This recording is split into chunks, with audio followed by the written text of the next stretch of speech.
Kalau boleh ngasih saran, yang ada rencana mau berangkat umroh, beli kumpulan doa saat umroh kayak gini. Ini sudah dibuat simple banget kayak gini dan juga sudah ada kalungnya ya.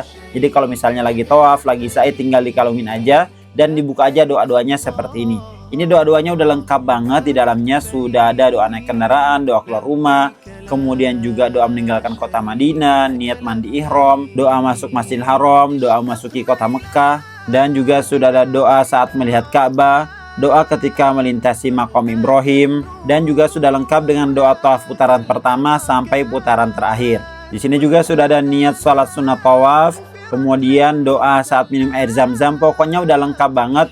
Jadi buat teman-teman yang ada rencana mau berangkat umroh, ini sih rekomendasi banget teman-teman punya kumpulan doa saat umroh kayak gini nih.